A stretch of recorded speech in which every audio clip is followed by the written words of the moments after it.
Hey guys, welcome back. I hope you're having an amazing day. Let's get right into the stories. The first one is an entitled people story. When my wife and I bought our first house last year, we were thrilled. It was in a nice, quiet neighborhood with big backyards and plenty of space between the houses.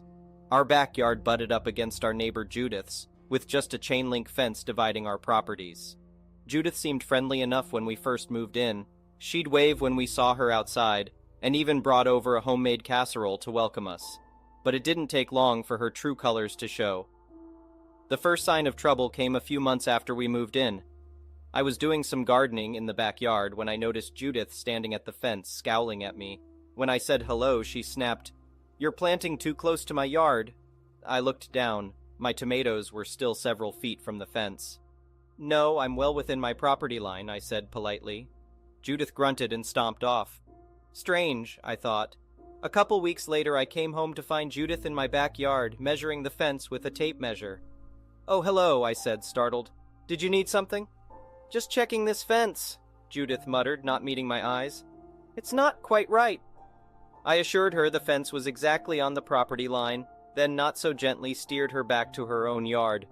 These encounters left me scratching my head. Judith clearly had some issues with boundaries. Things finally came to a head one Saturday morning. As I enjoyed my coffee on the back deck, I spotted Judith skulking along the fence, can of neon orange spray paint in hand. She glanced around furtively, then began spraying a line onto my grass, about 2 feet into my yard. I leaped up and raced outside. "Judith, what do you think you're doing?" She jumped, then tried to hide the paint can behind her back. "Oh, I was just marking the real property line. This fence must have been installed incorrectly." I shook my head in disbelief. "That is most definitely not the property line. You're spraying paint all over my lawn." Judith thrust out her chin. "No, I had it surveyed. This is where it should be." We went back and forth, voices rising, but Judith refused to back down. Finally, I said, "That's enough. I'm calling a surveyor to set this straight." Judith crossed her arms. "Fine. He'll tell you I'm right." A few days later, the surveyor arrived. I held my breath as he examined the fence, compared boundaries, took measurements. Finally, he turned to us. "The fence is exactly on the property line as described in both your deeds," he said. "The orange paint is over the line, encroaching on your neighbor's property." Judith's face turned an interesting shade of fuchsia. The surveyor gently suggested she refrain from spray painting her neighbor's grass in the future and took his leave. I turned to Judith. "I'll give you a chance to clean up the paint yourself, but if you don't, I'll have to hire someone and send you the bill." For a moment it looked like she might argue, but finally Judith swallowed hard and nodded. The next day I was pleased to see the orange paint was gone, though Judith never did apologize. After that she avoided me like the plague. Guess she was embarrassed about being caught red-handed encroaching on our yard. But I worried she harbored some weird grudge against us now. Sure enough, a month later I awoke to find rotten eggs splattered across our front porch and car. What was this, middle school? I cleaned up the mess as best I could. Thankfully, the security camera on our porch caught Judith lobbing the eggs from the sidewalk in the dead of night. My wife and I decided we'd had enough of Judith's antics. After talking to a lawyer, we sent her a cease and desist letter, telling her to stay off our property or we would pursue legal action. I also shared footage of the egging with the Homeowners Association president, who agreed to keep an eye on Judith. Finally, we got some peace and quiet. Judith still glowers from afar sometimes when I'm gardening, but seems unwilling to cause more trouble after being caught on camera. My wife thinks we should extend an olive branch, maybe bring Judith some cookies. But after the stunts she pulled, I'm happy keeping our contact to a wave hello from across the fence. Here's hoping the legal threat keeps Judith's entitlement and trespassing tendencies at bay. She may hate me for stealing 2 feet of her yard, but too bad. I'm just happy to enjoy my property in peace. The next one is a pro-revenge story. My folks moved to a very rural area on a gravel road. No one had previously lived here, so it was a battle just getting mail delivery in the first place. My folks went several rounds with the local postmaster. He was somewhat enamored with his own power and very much a rules-to-the-letter kind of guy. Every I must be dotted, every T crossed, and if there's so much as a semicolon out of place, you'll have to start all over again. He seemed to have made it his personal mission to make getting mail delivery to a new address as difficult as humanly possible. Ultimately, my folks managed to fill out the paperwork to his satisfaction, and he begrudgingly allowed us to put up a box and receive mail delivery at our new home. Dad was extremely careful in the placement of our box and making absolutely certain it was the exact height, precise placement from the road, etc., to avoid annoying our local postmaster any more than we already had. There are, or at least were, very specific rules about rural mailboxes. Dad followed every single one. That first mailbox was perfect. The man who drove the road grader was as annoyed as the local postmaster, as he now had a new driveway to accommodate. We suspect that's why he had it out for our mailbox. After the road grader had demolished 3 of our mailboxes, Dad got pissed. Previously, he'd used the most basic design, just a post in the ground with a box on top. Now he was motivated. Dad got hold of a 9-foot-long section of metal pipe. It's 4 inches in diameter, outer measurement, and has 3/4-inch thick walls. I have no idea what this was originally intended for, but I know how Dad used it. He dug a hole 5.5 feet deep. He welded an upside-down tripod shape, think open umbrella, to the bottom of the pole and dropped it into the 6-foot-wide hole. Each welded-on leg was about 3 feet of some kind of rebar, and there were 5 such spokes. He then dropped some huge rocks on top of the tripod shape to hold it in place. The empty spaces around the huge rocks were filled in with gravel, and he dumped sand to fill in the air gaps. Then he filled the rest of the hole in with dirt and mounted the mailbox on top of the post. 3 days after Dad installed the new mailbox, we heard the road grader coming down the road. Our house is a 1/4 mile from the road, but we heard the loud clang from inside.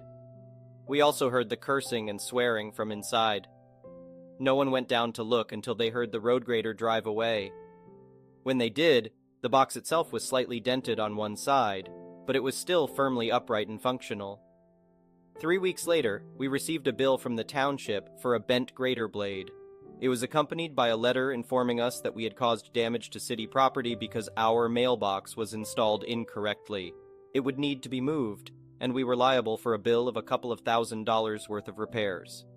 Here's where it becomes pro-revenge instead of petty. Recall the fact that the local postmaster was annoyed with us over our battle to get mail delivery?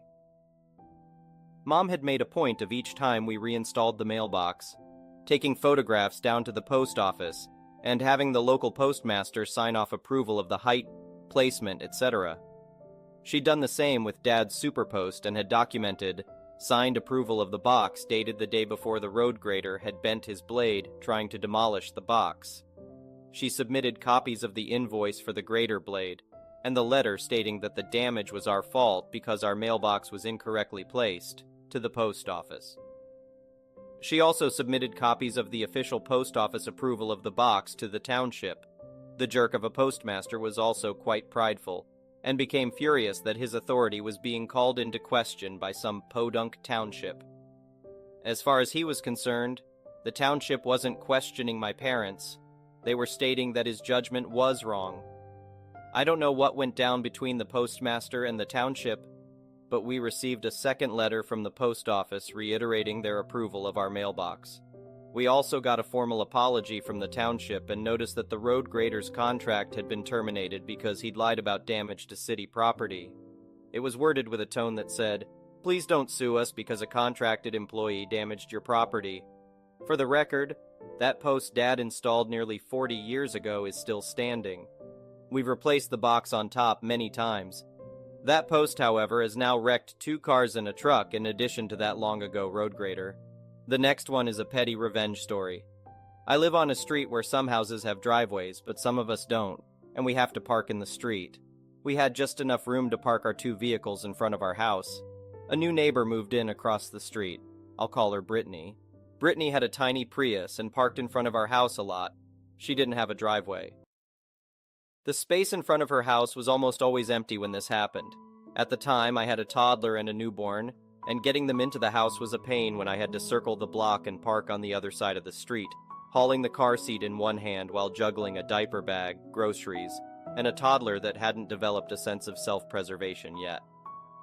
The thing that got to me was that there would be plenty of space for 2 cars to park, But Brittany couldn't be bothered to pull forward or scoot back. She usually parked right in the middle so no one else could park near her car.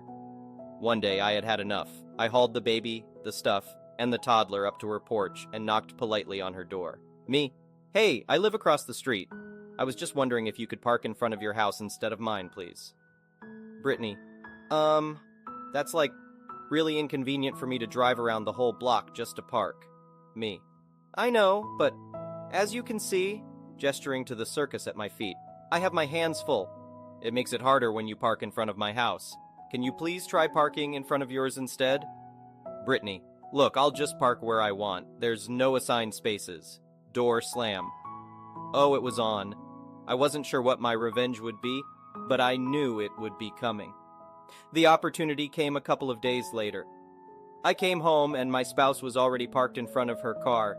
But lo, the next door neighbor wasn't home yet. I could park behind her. I'd have to scoot up to make sure there was enough room for my other neighbor. They were innocent in all this. So I pulled up behind them and checked the space. 2 feet of room, back into the car to inch forward some more. Checked again, still had a good foot. I kept doing this until there were literally inches between our bumpers. And here's the thing, I had 2 cars at my disposal now, whereas she only had 1. So into the spouse's van, I go to inch backwards until they were only inches from kissing bumpers. Perfect. Point of note, both of my vehicles were old, scratched, and beat up. I probably wouldn't notice another dent in them, but the Prius was pristine. I knew Brittany wasn't likely to risk it. I expected that I would get a knock on the door sometime that evening. But when I took the trash out that night, Brittany and her Prius were gone. She must have executed a 200-point turn to get out. I cackled to myself and went to bed happy. The best part was, she stopped parking on my side of the street after that one incident. I guess she realized it really was more convenient to park on hers. The next one is a malicious compliance story. I work at a nursing home as a QMAP, Qualified Medication Assistant Personnel. We're super short-staffed. For my first 2 weeks of employment, I had to work 7 days a week because there was no other night shift QMAP. Finally, we hired a new person whom we'll call Devin. Devin was useless. I mean, genuinely, truly, wholly useless. The only duty he did was administer medications. We only have to pass 1 med on the night shift. The rest of the night, he'd either sit on his phone or sleep. He never cleaned, did paperwork, checked on residents, did follow-ups on PRN medications, charted anything, and he even argued with caregivers about who would wipe the ass of bedbound residents. To make it worse, he took most of my shifts. He worked 5 nights a week as a QMAP, while I worked the other 2 nights, plus 3 as a caregiver. On the 2 nights when I was the QMAP, I had to desperately catch up on everything he let pile up through the week.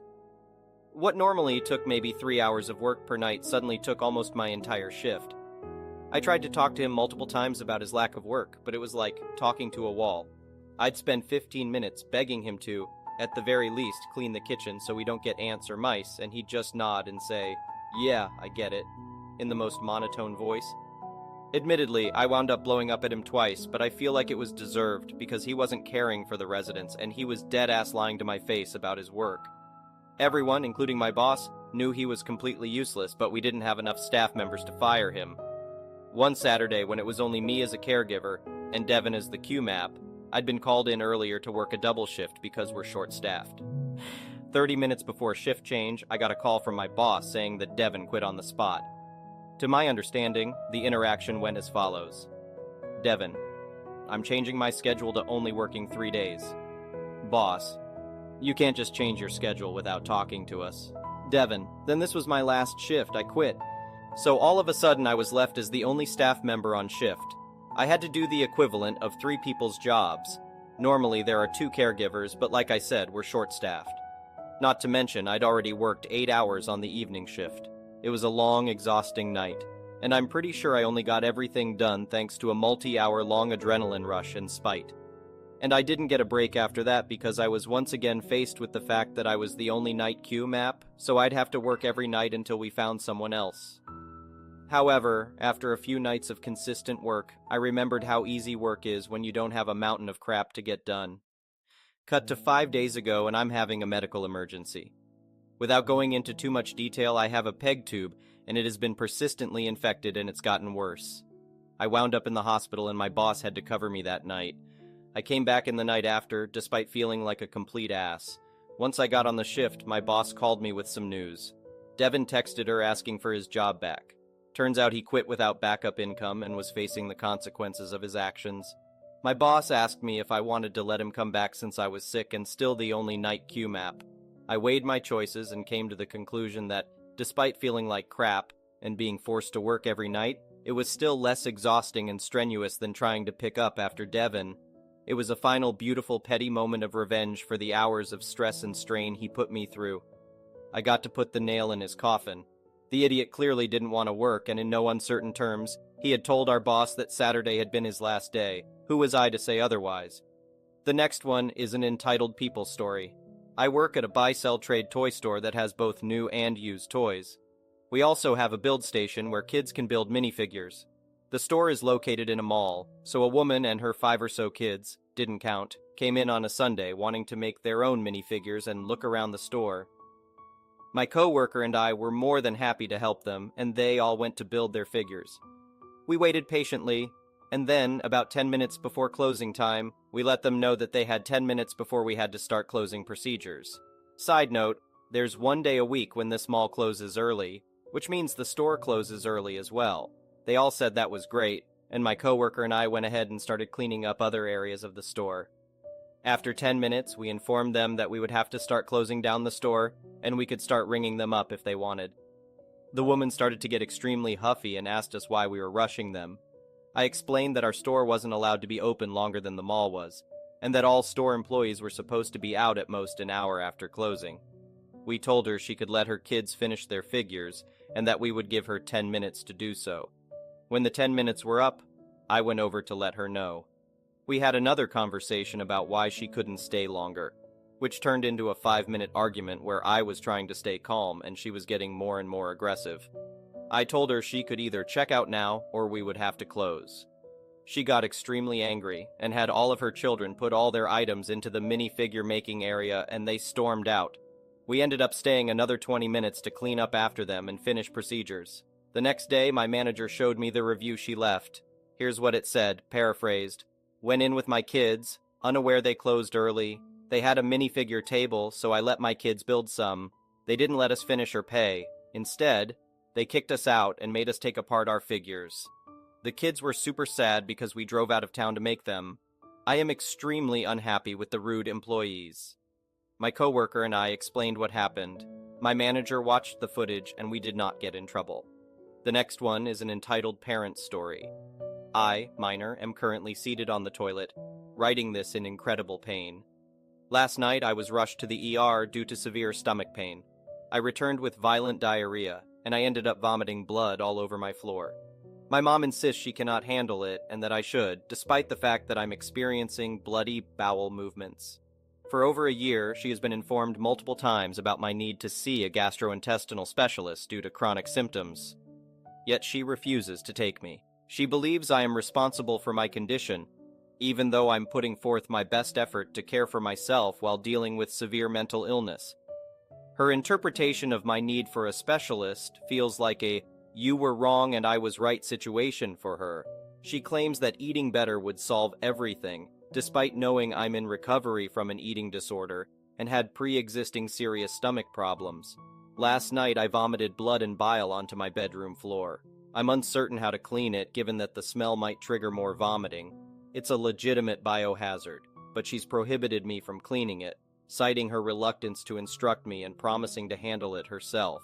However, she made this promise last night, and now, nearly 10 hours later, she hasn't even begun to assist with the cleanup or provide instructions. I'm unable to change clothes, sleep, or even put on pants due to the mess in my room. When I ask her to guide me through the cleaning process, she declines. At this juncture, I'm at a loss for what to do.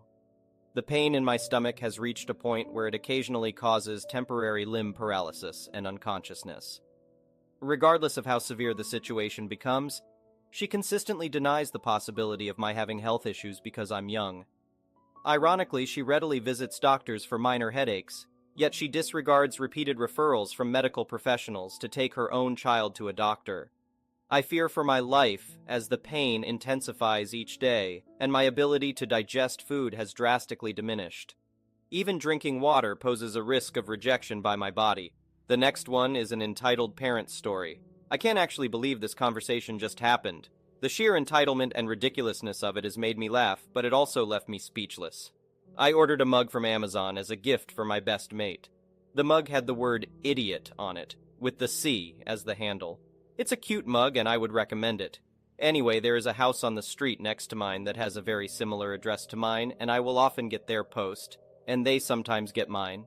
For example, my address would be something like number 6 Random Street, and theirs is number 6 Random Side Street. It's annoying because they are different by only plus or minus one word, but the names of myself and that family are so wildly different that you would think the postman or any delivery driver might have gotten used to that by now. But I digress. I had the notification from Amazon saying my mug had been delivered and left in a safe place. I go to check, and it isn't there, so I go around to the similar address house to see if it was indeed there, but I get no answer. I decide that I will try again later, or they will bring it over before I contact Amazon. A few days pass, and they don't bring my parcel around, so I ask Amazon to replace it. But then, half an hour ago, there was a knock on my door. I open the door to the father of the family at the similar address, holding my opened Amazon parcel, and he quite literally throws it at me. Before I can form words, he says, "My 11-year-old child opened that. Don't you ever order something so disgusting again. How dare you?" and starts to storm off. I register what the hell he just said, and I shout after him, "Wait, what the heck? No one should be opening my post anyway. It's a criminal offense. How dare you have the cheek to come to my house and berate me for opening my post?" He just waves his hand at me dismissively and carries on walking. I just stand there for a good minute trying to figure out if that actually happened. Well, it did, and now I have 2 idiot mugs. I'm so tempted to leave one on his doorstep with a note saying, "You can keep it, mate. It's definitely been made for you." Thank you for watching. I would really appreciate it if you could like the video and subscribe to our channel if you haven't already. We'll see you again tomorrow.